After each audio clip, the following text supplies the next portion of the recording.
Hello, welcome to Miss Peepers Reading Corner. I'm Katrina, aka Miss Peepers. Let's talk about books.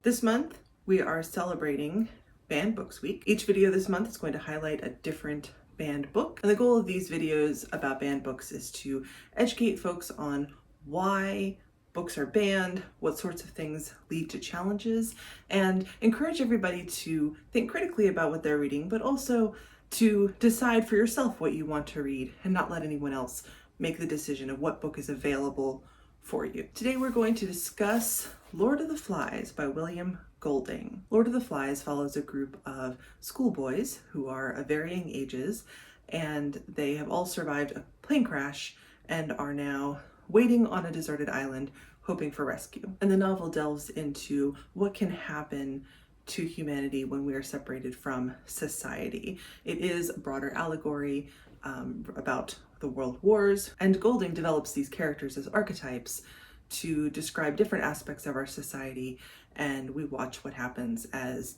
logic and reason and order start to break down in the face of pure survival instinct. This is not a cheerful novel, and it is a novel that has upset some people. Now, I recall reading this book in high school, and I remember enjoying it then. I recently reread it, this copy, and enjoyed it again.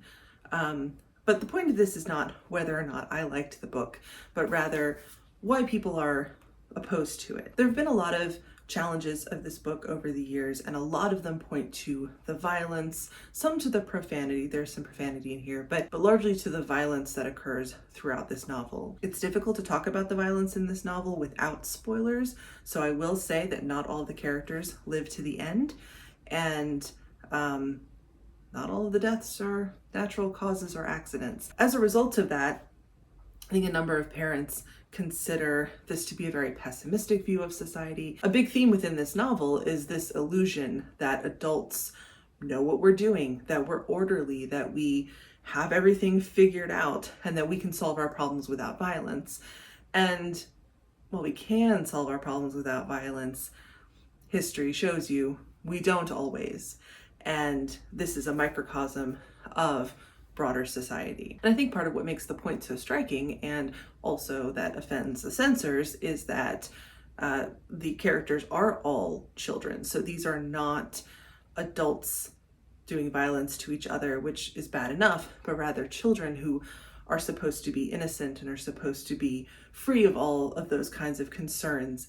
But because they are in a space without adults, they have to figure it out for themselves. There are some more valid concerns about this book, though I would never advocate for censorship, but rather there are some aspects about this book that I think are outdated, certainly. It is in some ways a product of its time.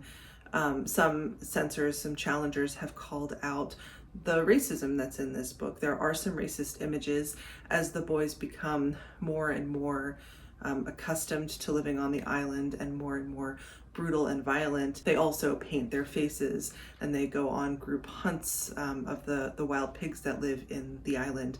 They call themselves a tribe, and they refer to savages, which in the context of an English book in the 1950s would refer back to people in the developing world at that time. There are some sexist comments as well, because they are all boys saying things like, oh, you're crying like a girl, things like that. And while I certainly don't condone such imagery in a book, I think in order to read anything that is not published like this year, you almost have to think about those things in the context of the time frame and in the context of the story.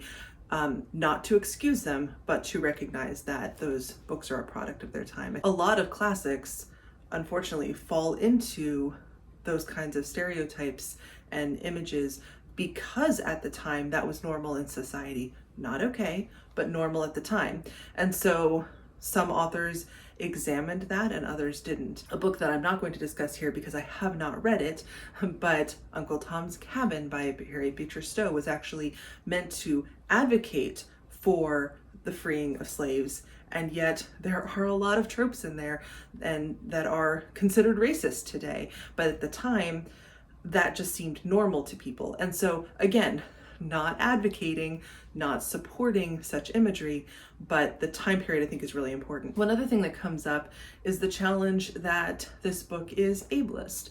And I really want to talk about that because, so we have the character of Piggy, which already is a fat-phobic nickname, right? Piggy is an overweight boy. He wears glasses, he has asthma, so he is already disadvantaged just in an ordinary school situation, and that was not just for 1954, that still happens today, unfortunately. So he was an obvious target for the boys for bullying, and he is representative in this book, his archetype, he's representative of logical thought and intellectual discourse. He is quite intelligent, but because of his appearance and because of his disabilities, he is not taken as seriously as the more handsome and more active boys, Ralph and Jack. Ralph recognizes in Piggy that he has the makings of a good advisor, even though he doesn't phrase it that way and probably wouldn't think of it that way, but he does take Piggy's advice. He does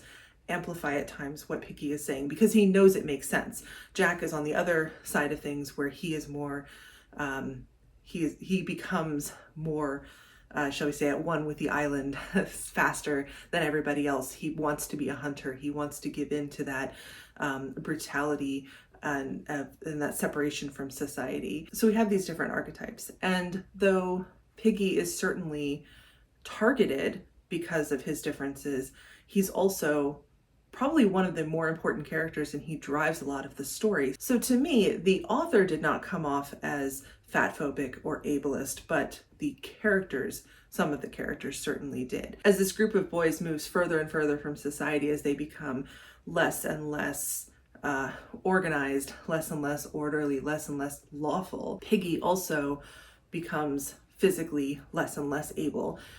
First, there's a tussle and his glasses break, so he has one lens.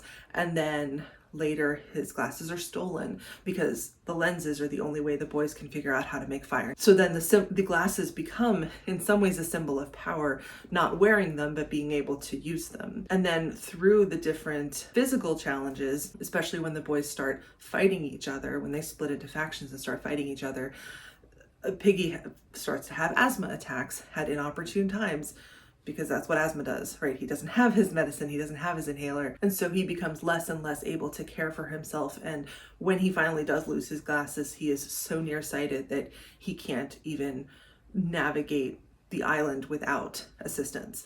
And so this is symbolic. The few boys who want to hold on to this social structure, holding Piggy up, helping him get around, that's the symbolic of them holding up the social structure. So without that critical lens, without that thought process, it may appear on the surface that those things are there. And I'm not going to say that there are no stereotypes. Like I said, there are some racist images here that are not examined. Those are things that I suspect Golding had internalized from his own society. Again, not making excuses. And I'll wrap this up by sharing a quote, not my note card here, by sharing a quote from a challenge in 1990 saying that this book is not a good model of social standards and of good citizenship, which are things that this particular school wanted to teach its students. Well, I would argue this is not meant to be a model of good social standards or good citizenship. It is, in fact, the opposite.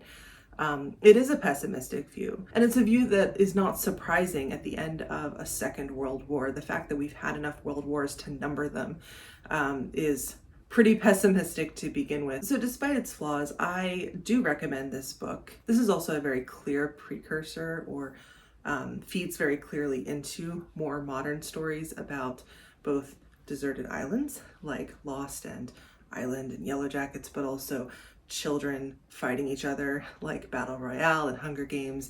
And I do think that a lot of those stories either wouldn't exist or would exist very differently without the influence of this novel. So if nothing else, it's always nice to see where your literature comes from. And so tell me, have you read Lord of the Flies? What did you think of it?